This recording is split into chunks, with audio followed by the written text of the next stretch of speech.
Congratulation যারা আজকে nutritionist হলেন ফিওনা একাডেমি থেকে, পিপল ইউনিভার্সিটি অফ কানাডার তরফ থেকে। So good afternoon everyone. যারা যারা আজকের এই সাদা রঙের জামাটা পরেছেন, সাদা জামা তো আমরা পরেইছি স্কুলে যাওয়ার সময় ছোটোবেলায়, আজকে কেমন লাগছে এই সাদা জামাটা? হ্যাঁ, আলাদা অনুভূতি। ভাবুন আজকে যে অনুভূতিটা এই হলের ভেতরে বসে পাচ্ছেন, আজ থেকে 9 মাস আগে কেউ একজন ফিওনা হার্বালের কোনো একজন মানুষ ঘুরতে ঘুরতে আপনাকে এই একাডেমির ব্যাপারে বুঝিয়েছিল এবং আমি একটা সিদ্ধান্ত নিতে পেরেছিলেন যে আমি এই কোর্সটা করব। এরকম কিন্তু অনেককেই বলা হয়েছিল নিউট্রিশনিস্ট হওয়ার জন্য, পড়াশুনো করার জন্য। তারা কিন্তু সবাই সেদিন সেই সিদ্ধান্ত নিতে পারেনি।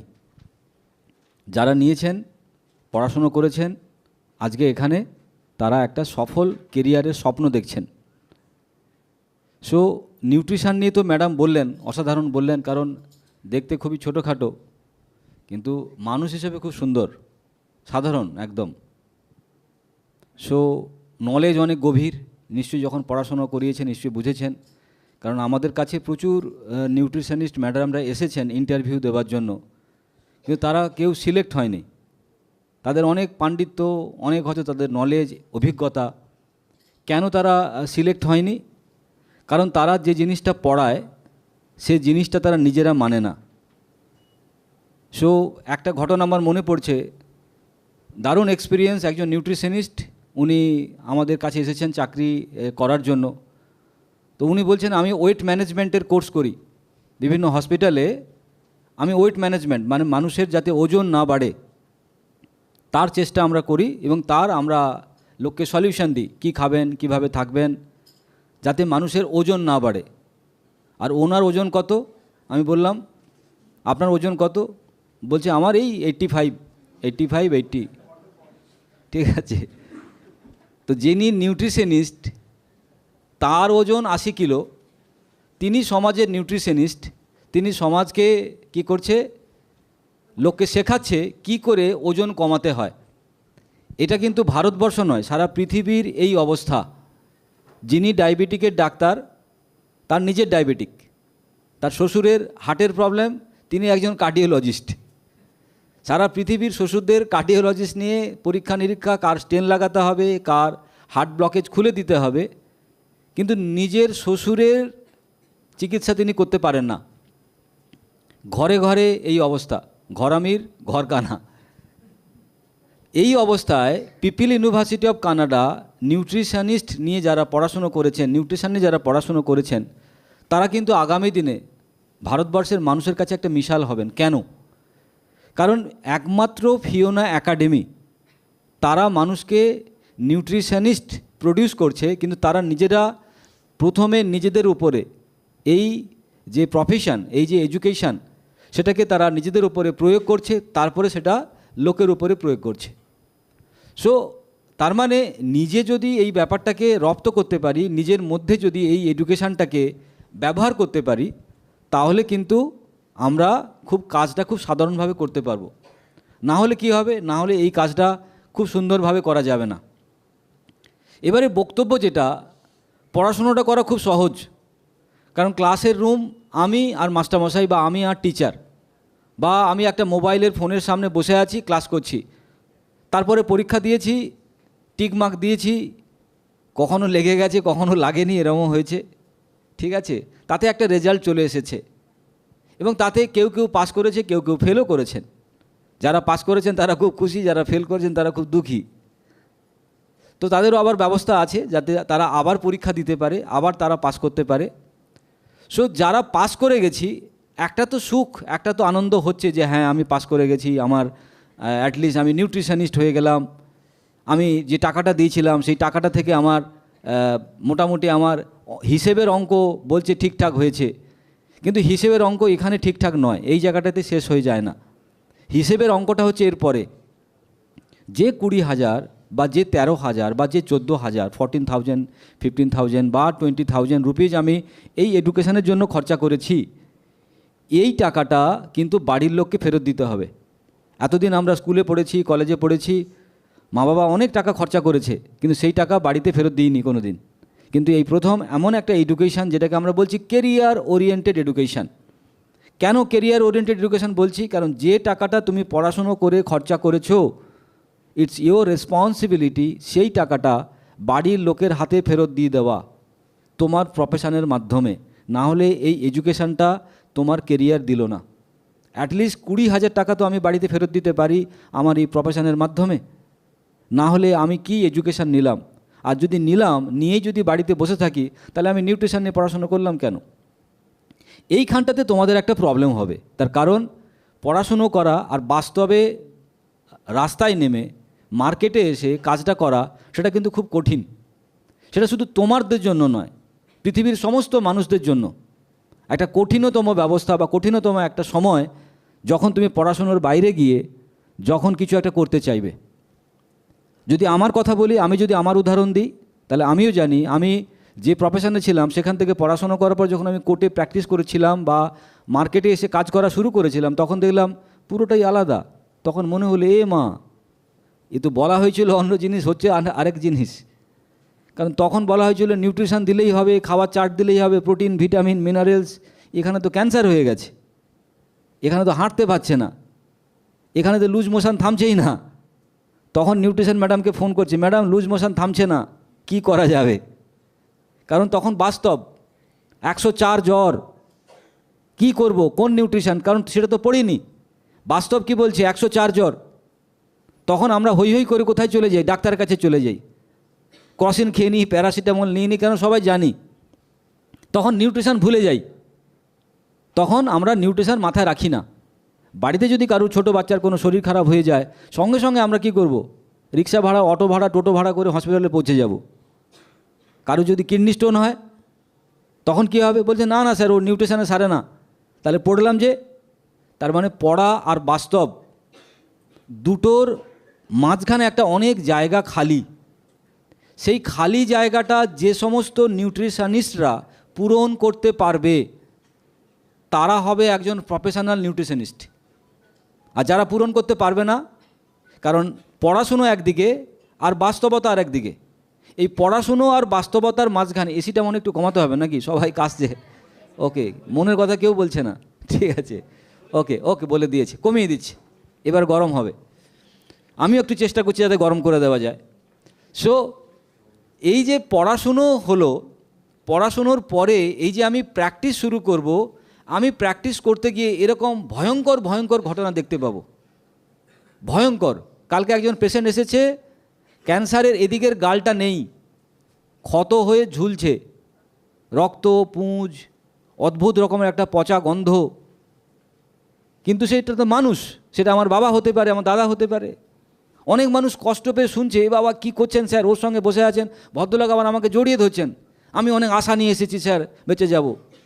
অন্য কেউ হলে তো অজ্ঞান হয়ে পড়ে যাবে হয়তো, গিয়ে গিয়ে সাবান দিয়ে চান করবে, এত ব্যাকটেরিয়া, এত ভাইরাস, যদি আমার ক্যান্সার হয়ে যায়, যদি আমার কিছু হয়ে যায়। তার মানে বাস্তব আর প্রফেশন বা এডুকেশান আর প্রফেশন, তার মধ্যে একটা অনেকটা তফাৎ। কারণ কি? কারণ তুমি যদি মানুষকে ভালো না বাসো, তাহলে এই প্রফেশনে তুমি কিছু করতে পারবে না। কারণ মানুষের প্রতি ভালোবাসা দরকার আছে। কারণ একটা মুমূর্ষ মানুষ যে 15 দিন জ্বরে পড়ে আছে, তার চোখটা কিন্তু পরিষ্কার থাকবে না, চোখে অনেক পিছুটি থাকবে, সে দাঁত দিয়ে ব্রাশ করতে পারেনি, তার মুখে অসম্ভব রকমের গন্ধ, সে হয়তো চান করতে পারেনি, তার গায়ে অসম্ভব রকম গন্ধ। তাহলে তাকে তুমি পরিষেবা কি করে দেবে? কি করে দেবে? সেখানে তো নিউট্রিশন পড়ানোর সময় শেখানো হয়নি। চোখে পিছুটি থাকতে পারে, গায়ে পুঁজ থাকতে পারে, নোংরা গন্ধ থাকতে পারে। তখন তুমি কি করবে? বিরক্ত হয়ে বলবে, এসব জিনিস আমার ভালো লাগছে না, এসব প্রফেশন আমার জন্য নয়। তাহলে তোমার যদি এই প্রফেশন তোমার যদি ভালো না লাগে, তাহলে তুমি এই সাদা জামা বা এই নিউট্রিশনিস্টের ওথ বা এই পড়াশুনোটা তাহলে তোমার কোনো কাজে লাগবে না। তার কারণ যদি মানুষকে ভালো না বাসা যায়, মানুষের পাশে যদি দাঁড়ানো না যায়, তাহলে কিন্তু এই প্রফেশনটা তোমার জন্য ভারী হয়ে যাবে। বোঝা যাচ্ছে? এবার 104 জ্বর, কি করবে? তুমি একজন নিউট্রিশনিস্ট বলছে এ বাবা 9 মাস আমাকে পড়ানোর পরে বলছে যে 104 জ্বর, আমি কি ডাক্তার নাকি, আমি কি বড়? তুমি ভয় পালাবে। একজন ক্যান্সার পেশেন্টকে তুমি ভয় পালাবে।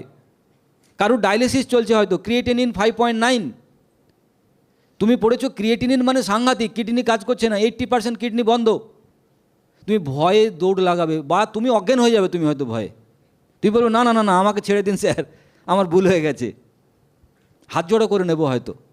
তার কারণ কি? কারণ এই প্রফেশন সম্বন্ধে আমি মিষ্টি মিষ্টি একটা ভালো লাগা ধারণা পেয়েছি, কিন্তু এর তিক্ততা, এর খারাপ লাগা, এর বীভৎস যে জায়গাটা, বাস্তব যে জায়গাটা, সেটা আমরা দেখতে পাইনি, কিন্তু সেটা আমাদের আজ থেকে দেখা শুরু হবে। এরকম প্রচুর মানুষ আমার সামনে আসবে, প্রচুর মানুষ তারা আশা নিয়ে আসবে, ভরসা নিয়ে আসবে, বিশ্বাস নিয়ে আসবে, কিন্তু আমি তাদের সেই বিশ্বাস, আমি তাদের ভরসা দেব কি করে? এবার আমি আপনাদেরকে ক্লাসের বাইরে আর একটা ক্লাস চুপি চুপি শিখিয়ে দিচ্ছি আজকে। এ পৃথিবী যে চলছে, পৃথিবীর বয়স কত? কোটি কোটি বছর। আপনার বয়স, আমার বয়স খুব বেশি হলে পৃথিবীতে হবে 100 বছর। 100 বছর পরে মানে একটা বিন্দু, পৃথিবীর বয়সের মধ্যে আমার বয়স একটা বিন্দু। এই যে পৃথিবী চলছে, এই যে বাড়ি দাঁড়িয়ে আছে, এই যে সায়েন্স সিটি, এই যে মাইক্রোফোনে কথা বলছি, এই যে কেউ কেউ মোবাইলে রেকর্ডিং করছে, এই সমস্ত কিছু সম্ভব হয়েছে কি? একটা মানুষের দুঃসাহসের জন্য।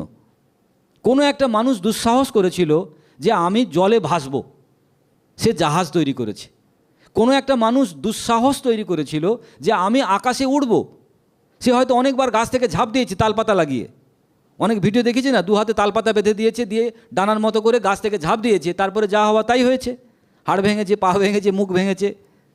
তাহলে কিন্তু সে কিন্তু থেমে যায়নি আপনার মতো বোকার মতো বা বেশি চালাক হয়ে গিয়ে সে ঘরে দরজা বন্ধ করে বসে থাকেনি। সে কি করেছে? সে একটা দুর্দমনীয় সাহস নিয়ে সে বেরিয়ে পড়েছে পৃথিবীকে জয় করার জন্য।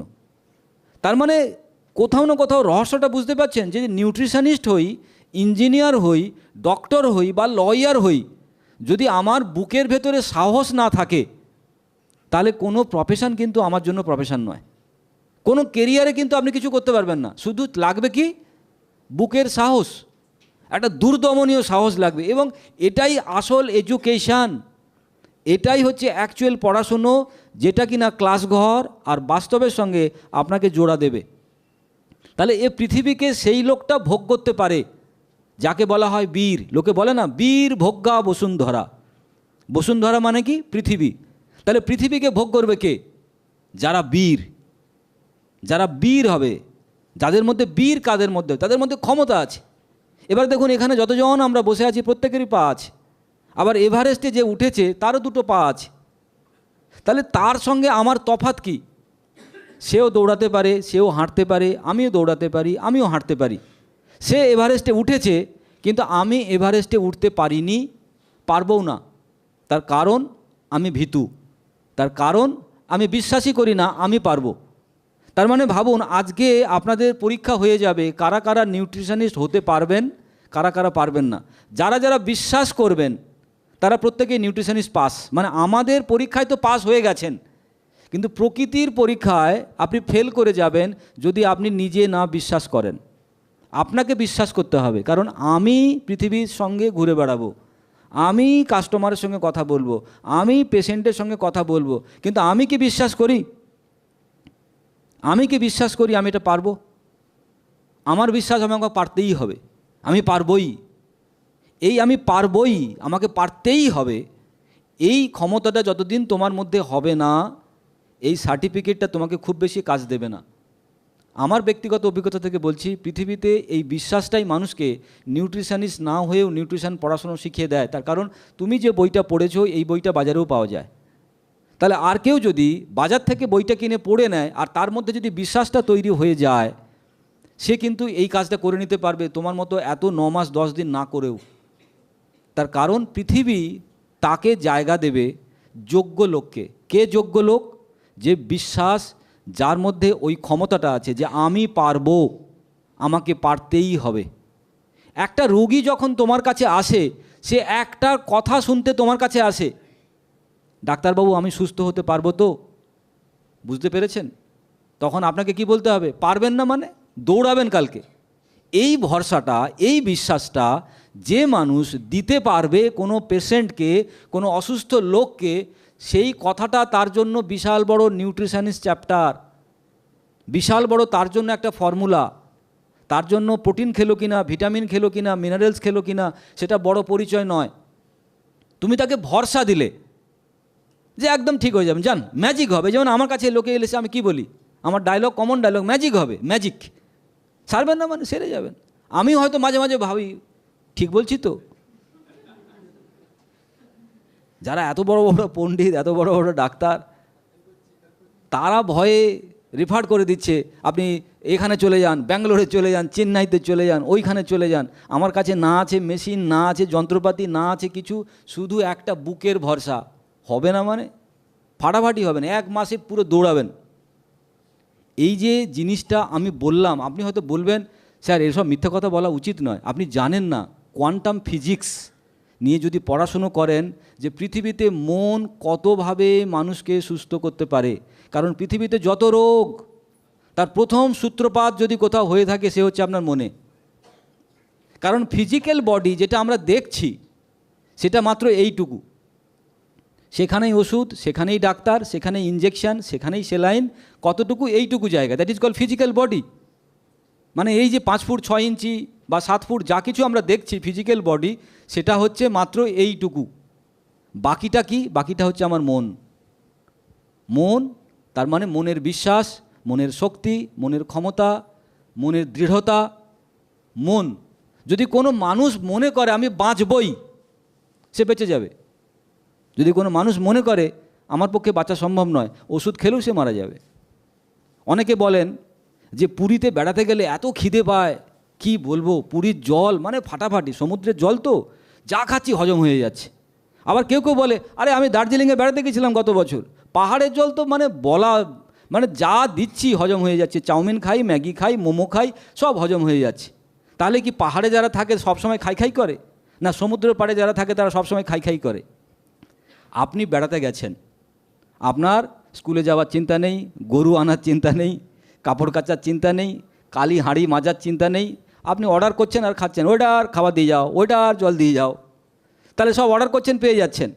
মনের মধ্যে কি খুশি, গরু আনতে যেতে হচ্ছে না, কাপড় আনতে যেতে হচ্ছে না, স্কুলে আপনাকে যেতে হচ্ছে না, চাকরি করতে আপনাকে যেতে হচ্ছে না, আপনি হোটেলে ফুর্তিতে আছেন, সমুদ্রের ঢেউয়ের আওয়াজ পাচ্ছেন আর ফুর্তিতে আছেন।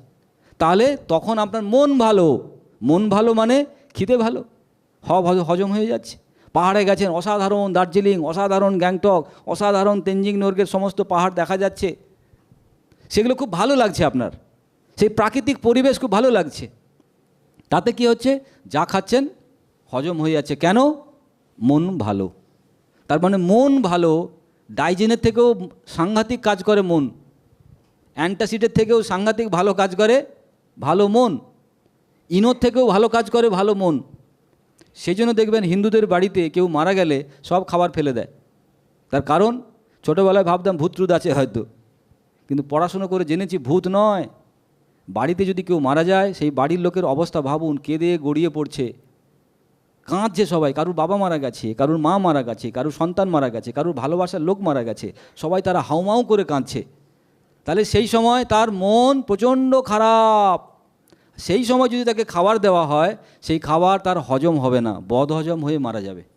সেই জন্য খাবার ফেলে দাও, ওই খাবার কাউকে দিও না। এই জন্য অনেকে বলে যার বাড়িতে ঝগড়া হয় তার জল খাওয়া বারণ। কেন? কারণ ঝগড়ার ওই যে কম্পাঙ্গ ফ্রিকোয়েন্সি, সেটা জলের ভেতরে ঢুকে যাবে।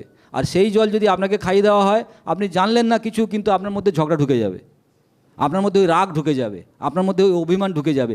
আপনিও দেখুন বাড়িতে গিয়ে বউয়ের সঙ্গে ঝগড়া করছেন, বুঝতেই পারলেন না কেন ঝগড়া করছি আমি। তার কারণ ওই যে ঝগড়া করার জল খেয়েছেন। বুঝতে পেরেছেন? হিন্দুদের এই যে পুজো হয়, ঢাক ঢোল পিটিয়ে অনেক কিছু পুজো হয়, কিন্তু কোনোদিন দেখেছেন দুর্গা ঠাকুর হোক, কালী ঠাকুর হোক, কার্তিক ঠাকুর হোক, যা ঠাকুর হোক, তার সামনে একটা ঘট থাকে, মাটির একটা ঘট, আর সেই ঘটে কি থাকে? জল থাকে। আর সেই পুজোর পরে ওই জলটা সবাইকে এসো এসো শান্তি জল, শান্তি জল দেয় না কেন? তার কারণ এই যে 2 দিন ধরে 3 দিন ধরে পুজো করা হলো, তাতে কি হলো, ওই জলের মধ্যে একটা পজিটিভ ভাইব্রেশন ক্রিয়েট করা হলো। মন্ত্র উচ্চারণ করে একটা পজিটিভ ভাইব্রেশন ক্রিয়েট করা হলো। এই পজিটিভ ভাইব্রেশন মানে কি? পজিটিভ। এই জলটা আমি যার গায়ে দেবো তার শরীরে 70% ওয়াটার আছে, 70% তার শরীরে জল আছে। তাহলে ওই জল আমার শরীরে যখন যাবে, আমার শরীরও পজিটিভ হয়ে যাবে। পজিটিভ ভাইব্রেশন মানে রোগমুক্ত হও, দুঃখমুক্ত হও, যন্ত্রণামুক্ত হও, খুশি হও, ভালো থাকো, আনন্দ থাকো।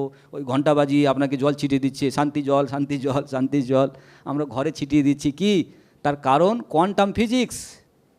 তার কারণ আমরা হচ্ছে ম্যাটার, আমরা একটা বস্তু, আবার জলও একটা বস্তু। তাহলে দুটো বস্তুর সঙ্গে দুটো বস্তুর কম্পাঙ্গের মিল আছে। তাহলে পজিটিভ বস্তুর সঙ্গে পজিটিভ বস্তু যদি থাকে, তারা পজিটিভ পজিটিভ হয়ে যাবে। সেই কারণে মনের ভূমিকা কিন্তু অনেক বড়। সেই জন্য যখনই কোনো পেশেন্টকে আপনি দেখবেন, খুব ভালোবেসে তাকে দেখুন, যেন বাবাকে দেখছেন, মাকে দেখছেন, ভাইকে দেখছেন, এরকম একটা ভালো লাগা নিয়ে দেখুন। আর তাকে ভরসা দিন, কারণ পৃথিবীর বিনে পয়সার সব থেকে দামি ওষুধ কি? সেটা ভরসা। লোকে তাবিজ বেঁধে ঠিক হয়ে যায়, হয় না? লোকে যজ্ঞ করে ঠিক হয়ে যায়। তাহলে তাবিজে কি থাকে? ভরসা থাকে। তাবিজে কিন্তু কোনো ওষুধ থাকে না।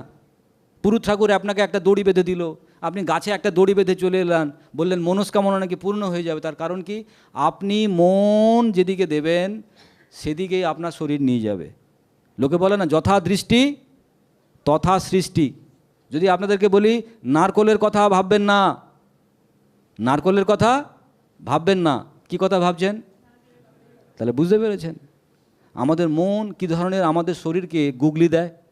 তার মানে মনকে যদি নিয়ন্ত্রণ করা যায়, মনকে যদি কন্ট্রোল করা যায়, মনকে যদি তৈরি করা যায়, মন কিন্তু শরীরকে টেনে নিয়ে চলে যাবে। মনের শক্তি সব কিছু, মনের শক্তি। তার মানে নিউট্রিশনিস্ট ম্যাডাম আপনাদেরকে পড়িয়েছিল এতদিন নিউট্রিশন, প্রোটিন, ভিটামিন, মিনারেলস, তার সঙ্গে আজকে একটা কোর্স জুড়ে গেল কি? মন, মনের শক্তি। তার মানে মনের শক্তি দিয়ে কাজ করতে হবে। আর হেরে যাওয়া মানসিকতা চলবে না।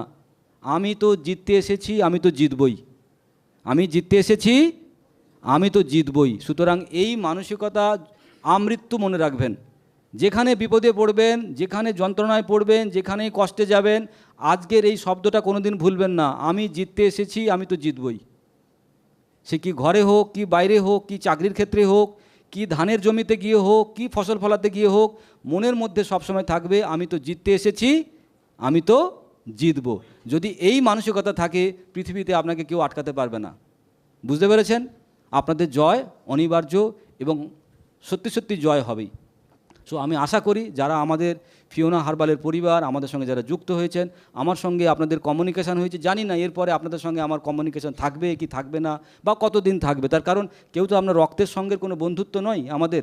আমরা একটা অজুহাতের সঙ্গে জড়িয়েছিলাম। অজুহাতটা কী ছিল? Nutrition education. আর সেই অজুহাতের জন্য আজকে এতগুলো কথা আপনাদের সঙ্গে আমি শুনিয়ে দিতে পারলাম। কারণ আমারও যন্ত্রণা হয়। আপনারা যেখান থেকে উঠে এসেছেন, যে পরিবার থেকে বড় হয়েছেন, সেই পরিবারের জন্য যদি কিছু না করতে পারেন, তাহলে জীবনটা বৃথা চলে যাবে। আমি চাই না আপনাদের জীবন বৃথা যাক। আমি চাই না আপনাদের ওই 20,000 টাকা বৃথা চলে যাক। সেটা যেন 20 কোটি টাকা হয়ে আপনাদের জীবনে ফিরে আসে। এটা আমার চাহিদা, এটাই আমার চাওয়া, আর এটাই আমার পাওয়া। কারণ এই 20,000 টাকা 20 কোটি করে আপনাদের পরিবারে ফিরে আসুক, আপনাদেরকে সমৃদ্ধি দিক, আপনাদেরকে অনেক বড় করুক। সো ধন্যবাদ সবাইকে। Wish you happy and healthy life.